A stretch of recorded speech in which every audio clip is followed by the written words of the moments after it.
Welcome to University Drive, your pathway to the transformational work of University of the Bahamas.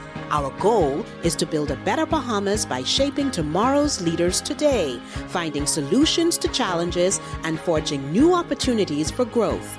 University Drive, where faculty, staff, students, and alumni travel the road of progress together with you.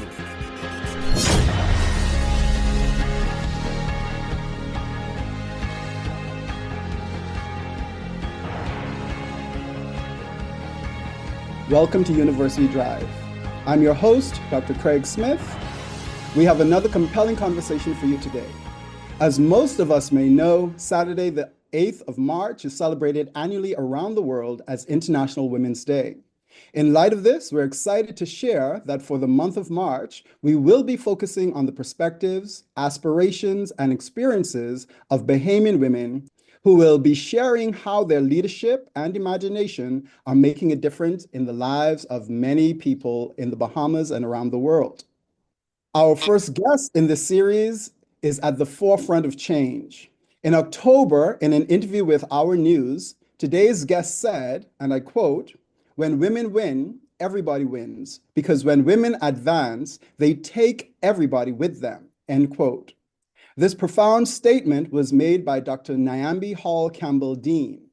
Dr. Hall Campbell-Dean wears several hats. She is a psychologist, researcher, and associate professor at the University of the Bahamas. She is also the chair of the Bahamas National Reparations Committee. Nyambe, welcome back to the show, and thank you for being here. Thank you so much for having me, Craig. It's a pleasure to be here with you today. Awesome. So today is International Women's Day. Now, there are many people who aren't aware, let's just say, or don't see the need and relevance of a day dedicated to women. Mm-hmm. Considering the quote that we shared at the beginning of the show, that's attributed to you, how do you respond to those people?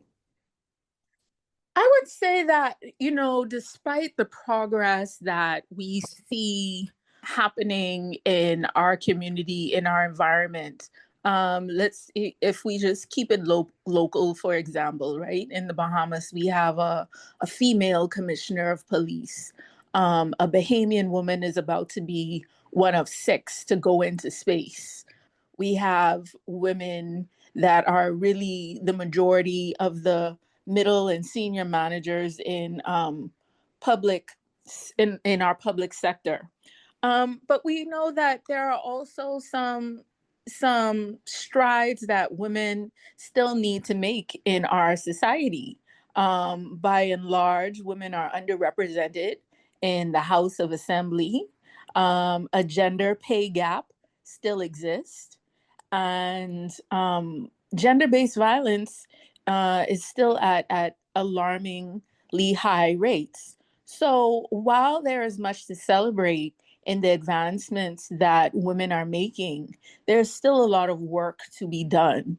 And I think when we see a community where there is a fair distribution of justice and equity of opportunities, then everybody has the opportunity to advance.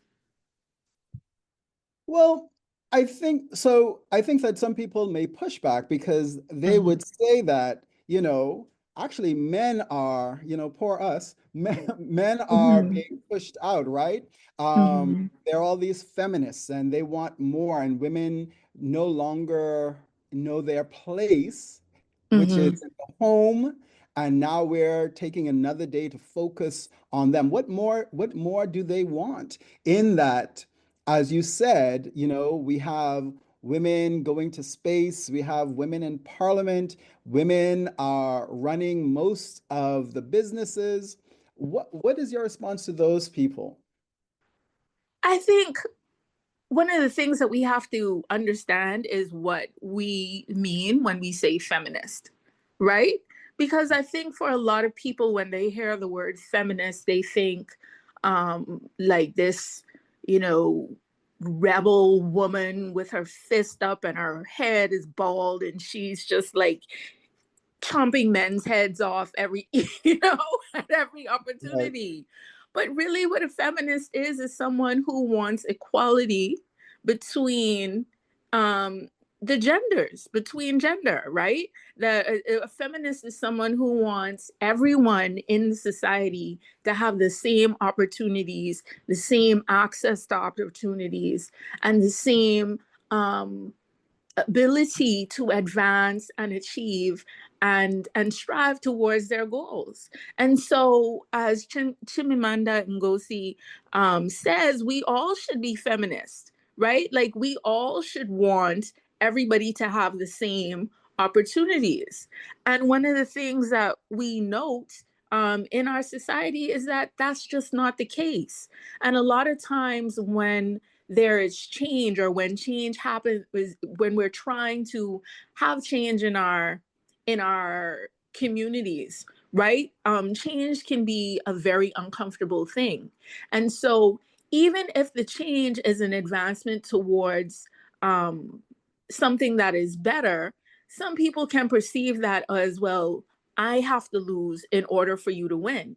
And so I think when we get a clear understanding of what feminism is, we realize that it's not a matter of pushing down one group of people to elevate another. It's just a matter of doing the work to try and get everybody at the same level. And I think it's really interesting in terms of, again, your quote from, when women win, everybody wins, because Mhm. that has been the struggle, and that has been what has happened in the past. Um, Mhm. there is no time when women have gained anything when others didn't benefit from it as well. In Mhm. particular, women of color and Black women, right? The Yeah. fight by Black women, women of color, has always been a fight that, ended up benefiting all and sundry. So I think, Absolutely. and I think it's really important too for people to understand that you don't have to be a woman to be a feminist or to want the things that most feminists want, right? Which is just, equality, to be treated as a human being and have be available to express yourselves in the way that you want to express yourself, to have bodily autonomy, to have Mhm. economic opportunities just like anybody else. Hmm. Absolutely. And I mean, I think that what you said about when women and all win, all all people win, like we even see that in our own history, right? Like that's not just something that we can look to the north or Europe and say, oh, that happened there. Like, no, in the Bahamas, and this is outlined so beautifully in Marian Bethel's documentary Womanish Ways, right? Yes. Majority rule would not have occurred without women being able to vote. And that's just a fact, right? Like, that's just what it is. If women did not have the opportunity to vote, then majority rule would not have happened in this country. And subsequently, we could gather to say independence and all of the other strides that we've made as a nation, right? And so I think that's a beautiful example of the fact that women didn't get the right to vote and say, okay, how are we going to do this to just like advance the needs of what it is that we want and where we're going to. No, it was like, okay, we have this right. Now, how are we going to use it to help everyone in the community? And I don't think that that essential goal of women's rights, I don't think that that has changed. I think that for in large part, the majority of women who are advocating for women's rights still feel and perceive that, we're not doing this just for us, but we want to see a better Bahamas. We want to see a better nation. And this is just an essential part of making that happen. Amazing. Yes, I agree. Now, this year's International Women's Day theme is for all women and girls, Mhm. rights, equality, empowerment. How do you see this theme reflected in the Bahamian experience? Oh, wow. I think in a lot of ways, The Bahamas is a very small place, but we have ways in which we make it even smaller. Yes. With the different identities that we have, the different communities that we have, the different labels that we place on ourselves or place on each other. And so I think that this theme, all the emphasis on all women, is saying that, you know, regardless of how you identify, maybe it is your religion, maybe it is your sexuality, maybe it is your social class, right? That there is something that we are all experiencing as women, and that we all have to galvanize together to advocate for and fight for. So I really think that it is a theme of unity that calls all women to come together, and then all genders to come together. And you know what? I think that it is a theme that invites conversation, right? Yes. Something to say, okay, well, all women, well, let's us as women or all women sit down and talk about what it is that we are really trying to achieve, right? If we might have been working in one area or doing something over here, what is it that we can find as the common denominator to allow us to really galvanize our forces and work together? And I mean, I think that this theme of unity is one that is going to be really prevalent throughout this season, Mhm. right? That we're in with everything that is happening in the US and really around the world. That it is clear that if we are going to be able to maintain and advance, that we're going to have to do it together. So I love the theme, and I'm hoping that it is one that we can really embrace and make use of, not just for the month of March, but throughout the year. Yeah, and I think that's really important too, because oftentimes we have these days, right, where certain things are celebrated. And then after that particular day, things tend to just fizzle out. Do you have any suggestions on how we can move beyond today in terms of what we were talking about, in terms of breaking down these silos and Mhm. creating community, right? And it's not just about community with women, it's about community with women and men as well, because we all, I think, have to work together in order to empower, right? A part of the theme, in order to empower and to make sure that women have equality and the same rights as anyone else. Any suggestions in terms of how we move beyond just this day to continue the work? Yeah, yeah. You know what? I think one of the things that we could do, I know there are a number of different organizations, women organizations, church groups that are having events to commemorate this day. Businesses, corporations, sororities. I think it would be really interesting if at each one of those women's events, the women in those groups could commit to saying, what is a demographic that we do not have in the room, right? Yeah. Who do we know is not here? And how can we, in this moment, make a commitment to try and either bring that demographic to the room, or go to the people that are not here, right?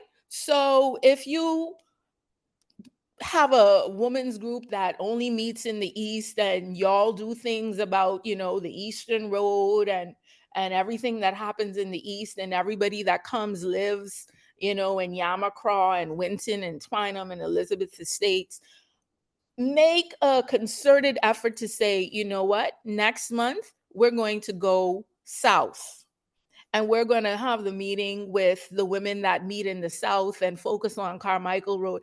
You see what I'm saying? Just that we begin to recognize, okay, we are a group that is trying and we're working hard and we feel like, you know, what we're doing is very important. But there's a group of people that are not here whose voices we don't know, and that we need to make specific efforts to hear those voices and find out what they have to say as well. Yeah, I think that's so important because oftentimes, you know, as someone who organizes different events and whatnot, I Hmm. feel like I'm working alone. I feel like I'm the only one who's interested in this particular thing. For Yeah. me, I'm talking about maybe a West Indian Lit Conference or the Blue Flamingo Literary Festival. But, you know, I think that I'm the only one doing it, but there are so many other people. I always find out after the fact that there are other people who are interested, but for whatever reason, they don't know that this is what we're doing, right? Even Yeah. though I'm doing all the things, right?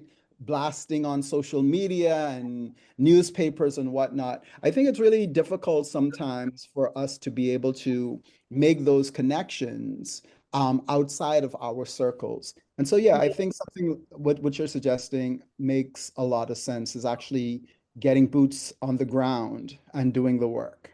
Yeah. And I think that's one of the things about being in a small place, right? You're like, well, surely if there's somebody else doing West Indian literature, I would know about them. Right, right. Like, oh, actually, I don't. And there Yeah, is this person over here, you know? So sometimes I think because we're in a small place, you take for granted that, like, you know everything that's going on, and you don't. don't. This is true. All right, so I think we've come to the point for our first break. You're listening to University Drive on this International Women's Day. We'll be back after these messages.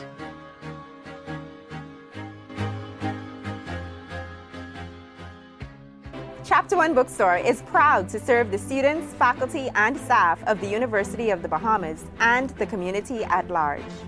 We are the premier choice for the purchase of university textbooks and supplies, and UB logo apparel, paraphernalia, and gifts.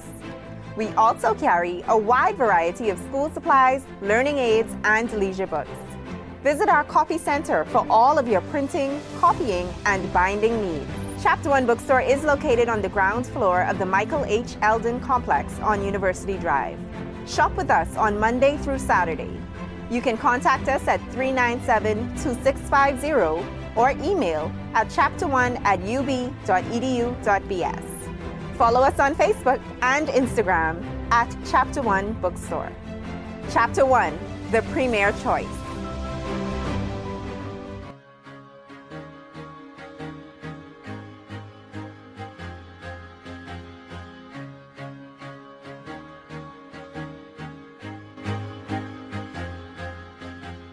Welcome back to University Drive. I'm your host, Craig Smith, and our special guest today is Dr. Nyambe Hall Campbell Dean. Now, Nyambe, you head the Bahamas National Reparations Committee. For context, and so that all of our listeners are fully aware of exactly what we mean when we say reparations, can you please explain this for us? Absolutely.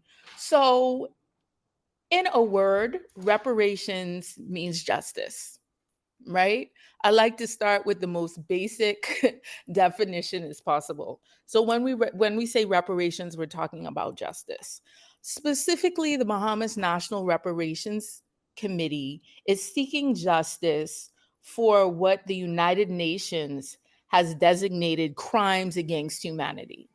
And so these crimes against humanity is the transatlantic chattel slavery and also the native genocide of the original inhabitants of this region, right? So we know that there are some original inhabitants, native peoples that still thrive and exist in other Caribbean states like Dominica, but in the Bahamas, while you know there is some discrepancies about those that remained and those that were extinguished, we know that there was a genocide that happened. So we are seeking justice, right, around those crimes against humanity. And we are doing that as a CARICOM member state, right? So not just the Bahamas going up against Britain all by ourselves, but we are doing that in conjunction with 14 other CARICOM member states that are seeking reparations for these crimes as well. All right. So we often hear discussions about reparations elsewhere. But what does reparations mean more specifically for the Bahamas? And what forms could it take beyond financial compensation? I think oftentimes when people hear reparations, they automatically think money, right? Yeah. And for people my age, we often think of the Dave Chappelle skit where everyone gets some money, right? If Yeah. you know what I'm talking about. So, is a part of reparations financial? Is it every descendant of slave gets a wad of cash, or what does that look like? Sure. So there are lots of different models of reparations, right? The model that CARICOM has embraced is what we call a developmental reparations model. And so what that means is that we are seeking reparations along 10 points of development for our member states. So those 10 points include things like um, resettlement and repatriation to Africa, assistance with the public health crisis, enhancement of historical, cultural, and knowledge exchanges, um, psychological rehabilitation, right? So there are 10 different points of development that we are focusing on.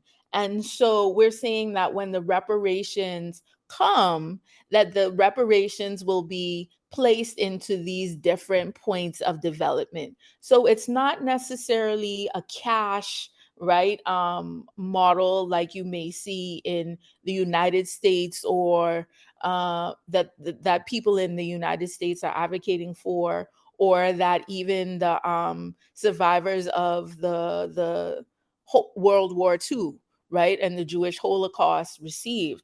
But it is a developmental model that is saying these are specific areas within the country that need repair. And so it would be a model in which once you live in that country, right, you are going to benefit from the reparations, regardless of where your family was, and your family's historical background.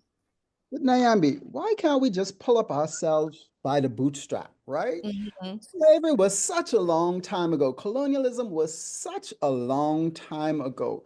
Does Mhm. that really have an effect on who we are today as a Bahamian? What that got to do with me? That was a long time ago.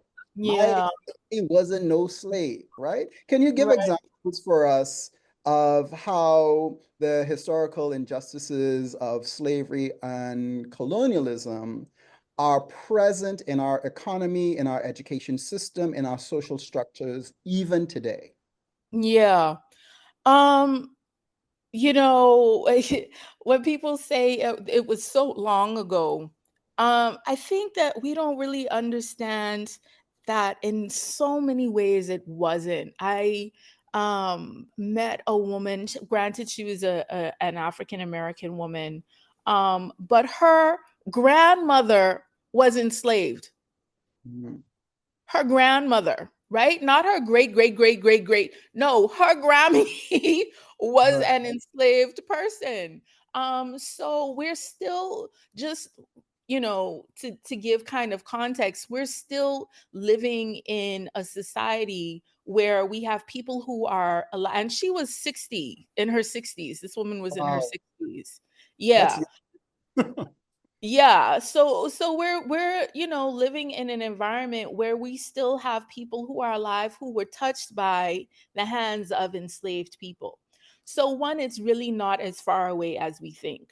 But if we take the example and place it into the local context, in 1957 in the Bahamas, for every one person that had a secondary education, there were 60 people who did not. Mm. And that's in 1957. Okay? So we're talking about a community, a society in which the majority of people, right? Because let's go now to 1973, which would have been less than 20 years later, right? We are trying to create a new independent society in which the majority of people are functionally illiterate, right? My grandmother, none of my grandparents had access to secondary education. My parents are the first generation of Bahamians to have access to secondary education. So, how do you build a new nation with a group of people who have not had access to formal education? Right? So when we say we have to pull ourselves up by our bootstraps, well, I mean, I think we did a pretty good job because when we look at our literacy rates now, they are far better than 1 in 60, right? But we know that we still have a lot of work to do. And so when we look at the legacy of enslavement, the legacy of colonization, Gail Saunders and Michael Creighton in their book Islanders in the Stream have a beautiful quote that says that legacy was one that never permitted for African people to know their full reality. That the education system was one that did not it was built to first create good slaves, right? Then create good Christians, then create good citizens. Never create people who know the reality of themselves. And so that is a legacy that we are dealing with, and a legacy that really was only able to begin to be chipped away at until my parents' generation. So when we say reparations, these are the things that we're talking about, right? Not that we need somebody to come in and save us, we're saving ourselves. But you did a damage, and now I'm trying to fix the damage that you did as well as build. So I just need you to come in and cover your part. Excellent. Now, what role do educational institutions currently, including the University of the Bahamas, play in advancing the conversation on reparations? Because I think too often many of us engage the conversation without, that history that you just provided for us, right? Mhm. Without understanding how we still are dealing with the fallout of colonialism, of slavery. So what role would you suggest that educational institutions, including University of the Bahamas, play in advancing the conversations on reparations? I think, and this might be a controversial take, but I think we need to really start with making history mandatory, Mm. right? We have to know what our story is, where we came from, and what it is that we're dealing with. When I told my students this semester that my parents was the first set of Bahamians to have secondary education, they almost fought me. They was like, that ain't no true. Right. People would, and I'm like, no, they were, right? Like Yeah. you might have had QC, but QC was not free, and QC wasn't really open to everybody, right? Mm. So it wasn't until we had GHS. And so a lot of us don't know that. Like we're not aware of that And history. also, that's Nassau, Right. right? What Exactly. about those from the Family Islands? Exactly. Mhm. Exactly. Right. And some who are still like having all age schools, right? And trying to deal with equitable access to education. So, yeah, I mean, I think that we are seeing some definite advancements. We know that there is a new history textbook that is being implemented into the secondary schools. We in the Bahamas National Reparations Committee have embarked upon a school tour where we're trying to go to different schools and talk about what reparations is and how it ties into our current day history or current day circumstances, rather. We have a group of students from CV Bethel who have entered the Center for Reparations Studies reparations debates with other schools in the region and the UK. So we're excited about that. And then I think, you know, at UB we need to have our history 113, I think it might be, as a general education. I think it is a general education um course, right? But we all need to be able to walk away from UB saying, okay, we know that this happened in our country, this happened in our society, these are the things that that we had to grapple with and how we are dealing with them now. But Nami, don't we already know about history and slavery in the Bahamas? Don't we already know that there were no plantations in the Bahamas, so i.e., therefore, slavery wasn't as bad in the Bahamas? I Uh, mean, this is what I grew up hearing, right? yeah, yeah, right. And so, you know what? I grew up hearing that too. But then I did not know about the story of Kate Moss Mhm. until I was full and grown, Right. right?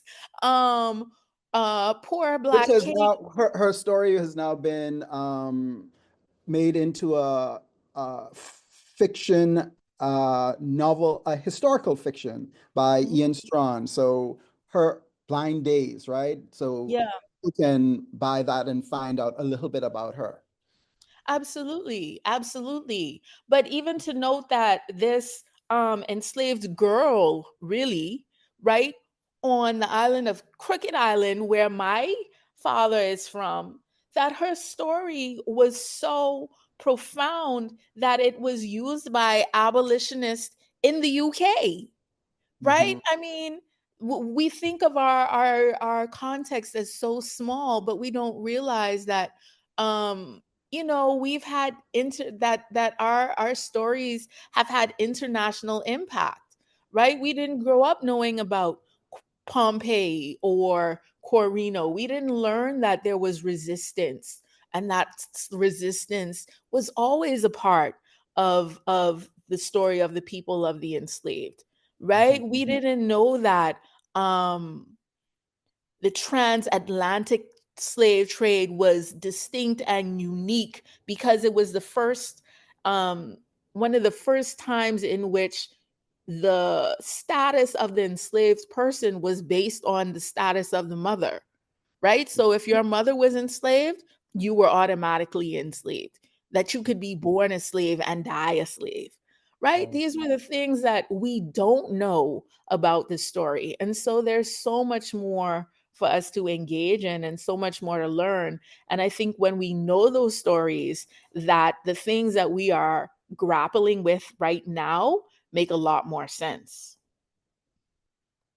Indeed, indeed. Thank you for that. Thank you for that brief overview of history. And yeah, I think that it's really important for us to have these conversations. And even in terms of the University of Bahamas, getting back to that point, even having open conversations, I think that the university is a place where we can and we should engage in these conversations. And I don't even think it needs to be something that formal, right? If as a reparations committee, if you want to have just a talk or just fact, information, basically with talking about the things that you just talked about, I think things Mhm. like that would be really beneficial for our students, because so many of our students have no idea and are so divorced from that connection to the history. And it's not that we want people to stew in this traumatic history, right? But I think that it's really important for us to understand, because that's a sense of pride as well, understanding that Absolutely. where we came from to where we are now.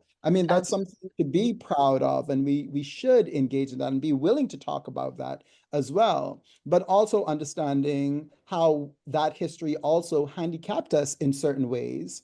And in terms of reparations, how reparations, in terms of what we're calling for, is going to benefit us in helping us get to where we should have been.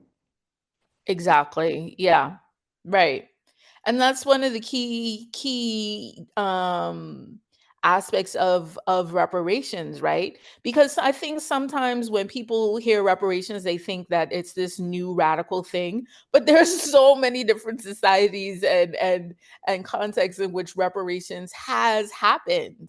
And the idea is that you repair to the point at which you would have been had the damage or the injustice not occurred, right? So that is the ultimate goal. And the Bahamas National Reparations Committee, we're trying to get the word out there too, right? So we had our first social last month, where basically we just picked a local eatery and was like, this is where we're going to be. If you have any questions about reparations, come and join us.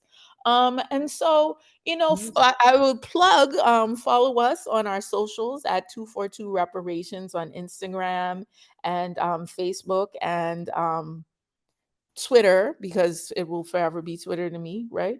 Um, or whatever it is now. But follow us, and you can find us in different areas in the community, and we'll be out at the Dundas this Saturday. So if you just want to pull up and have a chat with us, yeah, come through. Perfect. All right, this is a good place for us to take our final break of the show. This is University Drive. We'll have more when we return. Are you ready to make a lasting impact in healthcare? University of the Bahamas is now accepting applications for its brand new Master of Science in Nursing program. With specialized tracks in nursing education, nursing administration, public community health, and adult gerontology. Courses will be offered using a blended modality of online and face-to-face. Master advanced skills in patient care, dive into evidence-based practice, and become a leader in health policy. Get hands-on experience working with industry experts and tackling complex healthcare challenges, all with the confidence and compassion that nursing demands. The deadline to apply for the Master of Science in Nursing is January 17, 2025, but get an early start and apply today. Visit ub.edu.bs for the application form. Applications are now open for public community health and nursing education. Call 397-2601 or 397-2602 or email graduate@ub.edu.bs for more information. Classes begin on March 3rd, 2025.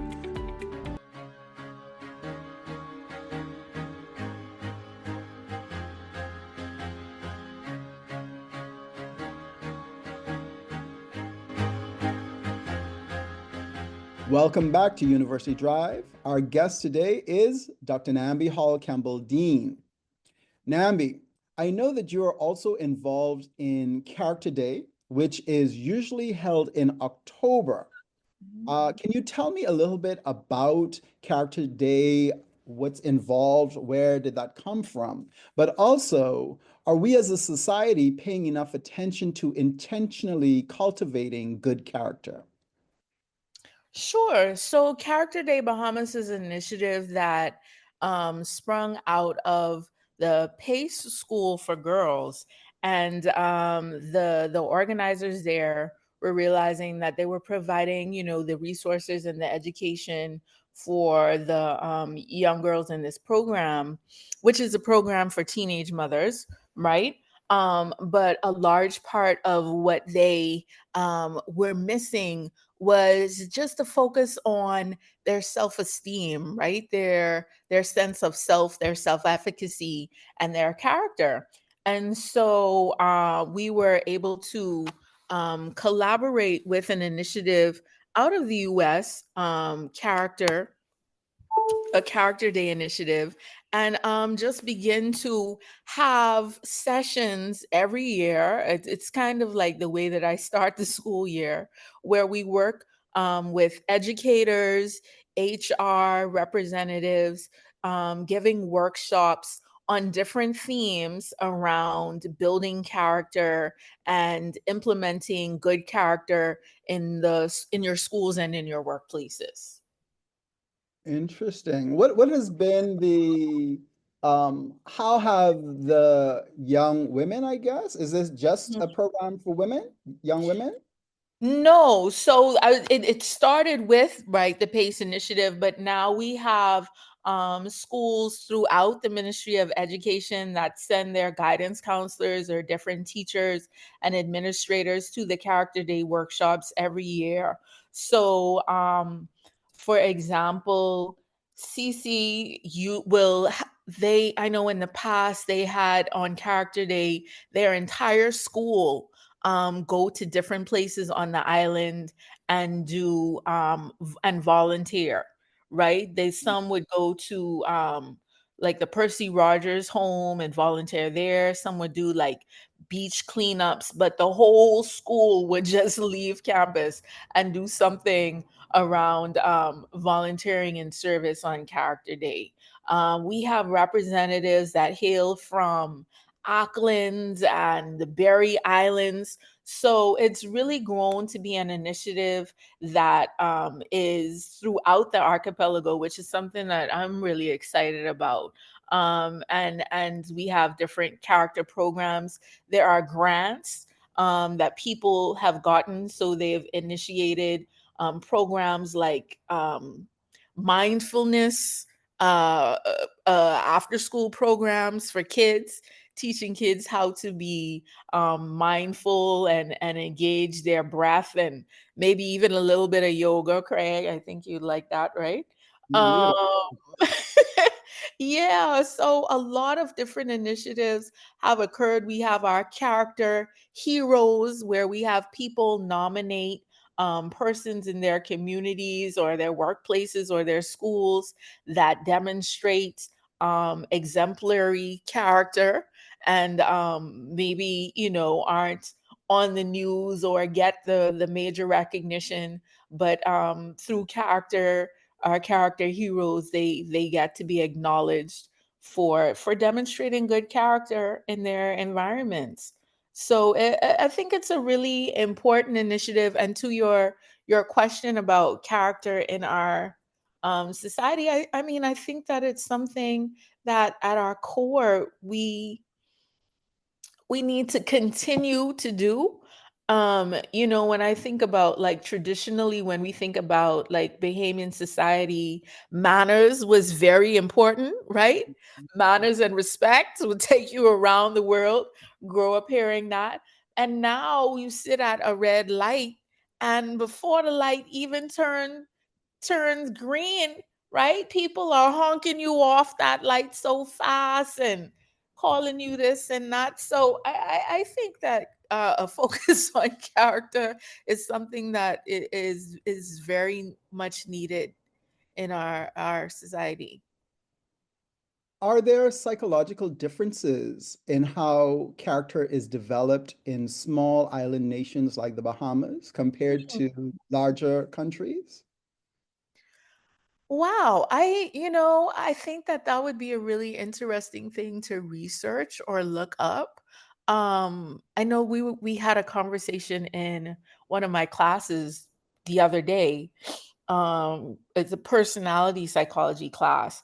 And so because I'm a community psychologist, I often take the conversation outside the realm of the individual and look more at a macro level. But asking how do things like tourism impact the personality, right? Or the character development of Mhm. a community.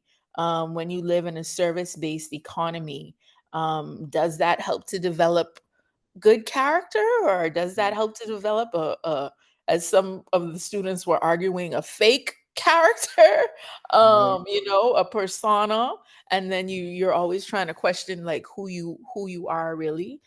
So yeah, I think that would be interesting to note, to see what environmental factors impact our character development as well. Yeah, I think Jamaica Kincaid is very interesting. And I can't Mm, remember the quote from A Small Place specifically, yeah.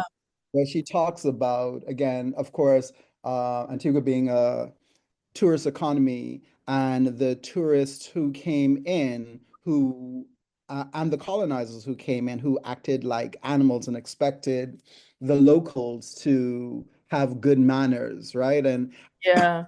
the quote is something like, "Good manners is the position of the weak," or something like that.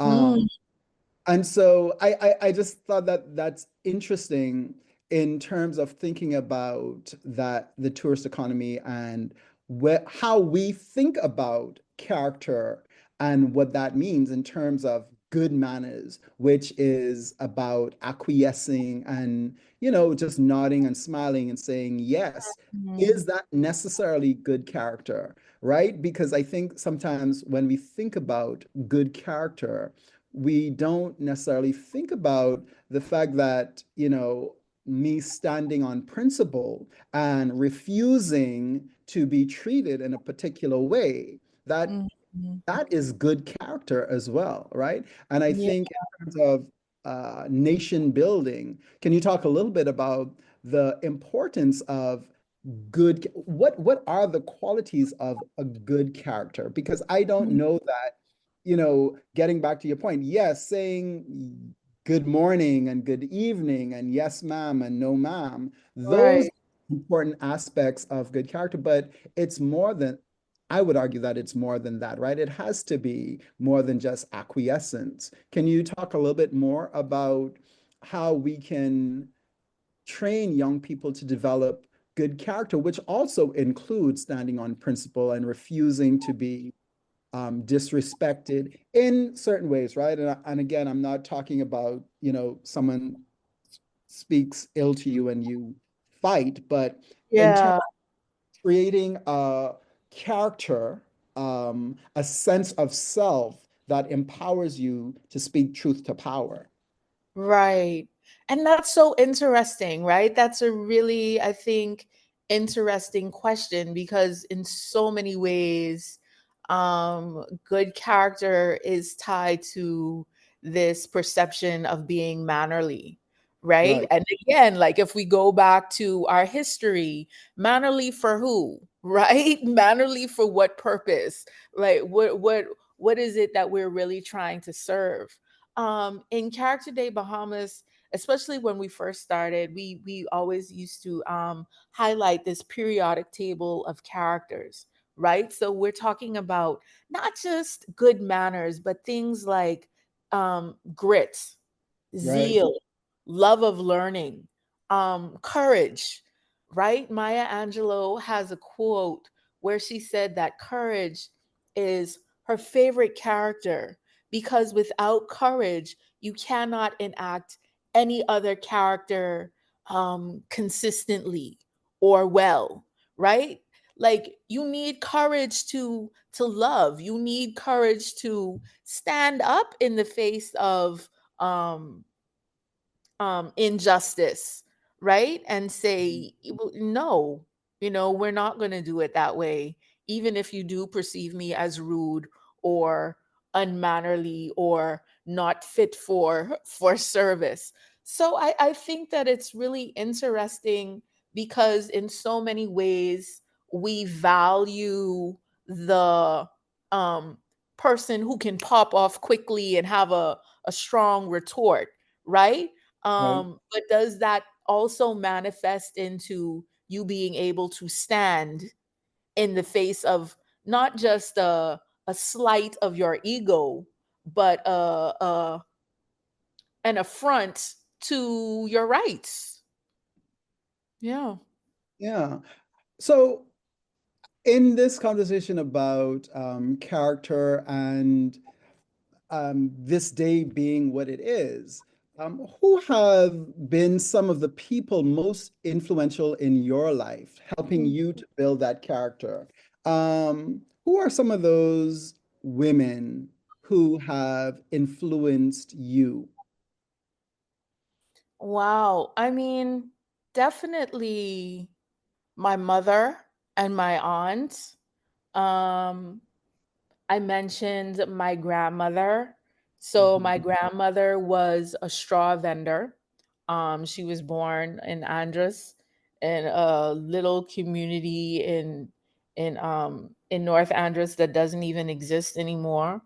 And she raised 5 children, right? With the help of my grandfather, indeed, he was there and around, right? But you think about like this woman who only had a third grade education, but yet she made sure that all of her children were educated. That she raised two of whom were really strong women that now have their own business and have made strides in the community and participated. I often, or I think at this later stage in my life, realized that I became a community psychologist because my mom and my aunt were always involved in something, right? It wasn't like a Saturday where you could just sleep in. It was like, no, we got to go because we got to do this thing at the church is having a garage sale, or this organization is doing a fun run, or you have to be a part of the tea to help, right? It was Mhm. always something that was happening.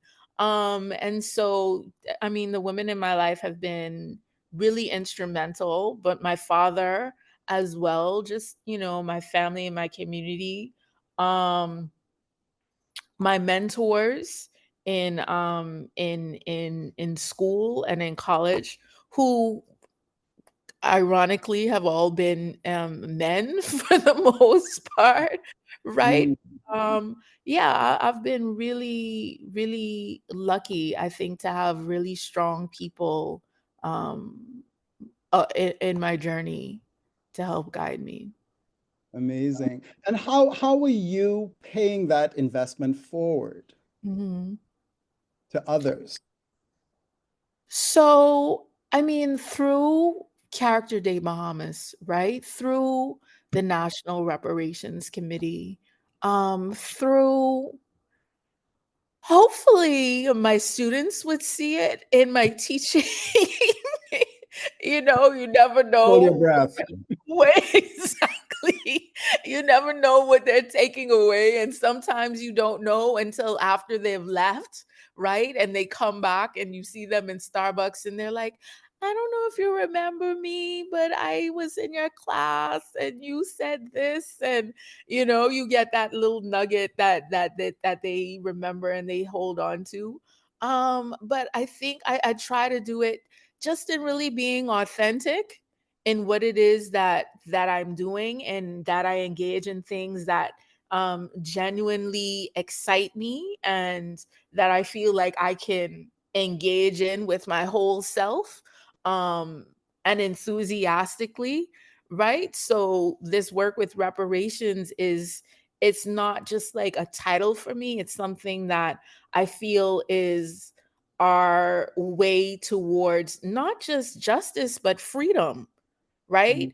As a people. And so yeah, that's what motivates me and keeps me going and tries and that's the way in which I try to pay it forward.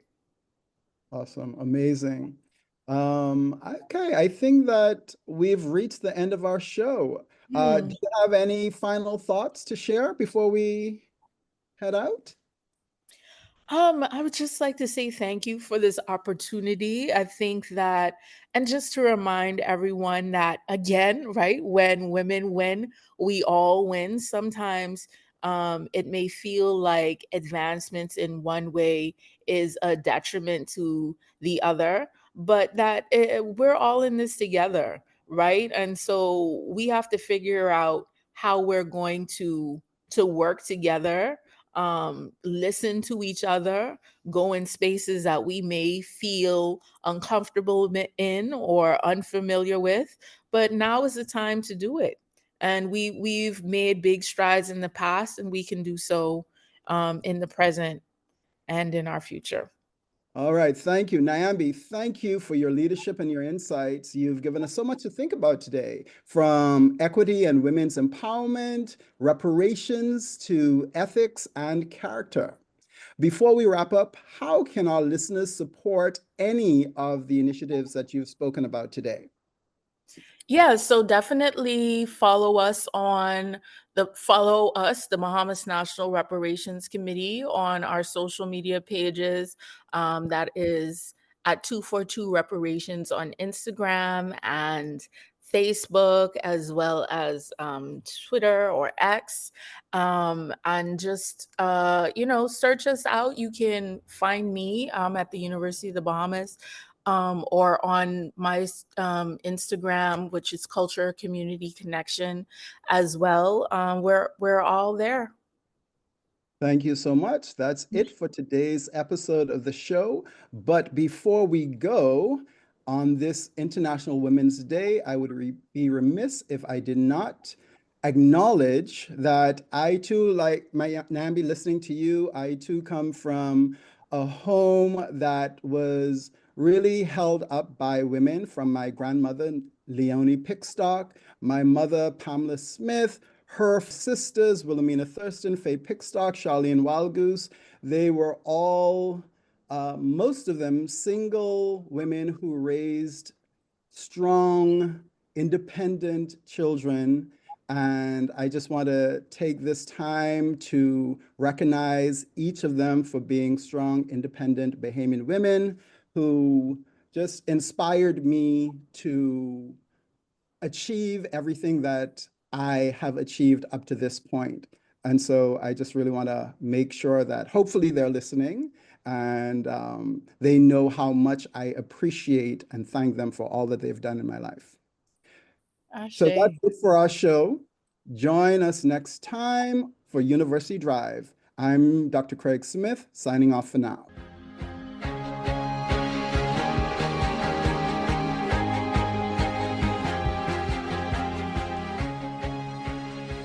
University Drive is a production of the Office of University Relations at University of the Bahamas. All rights reserved.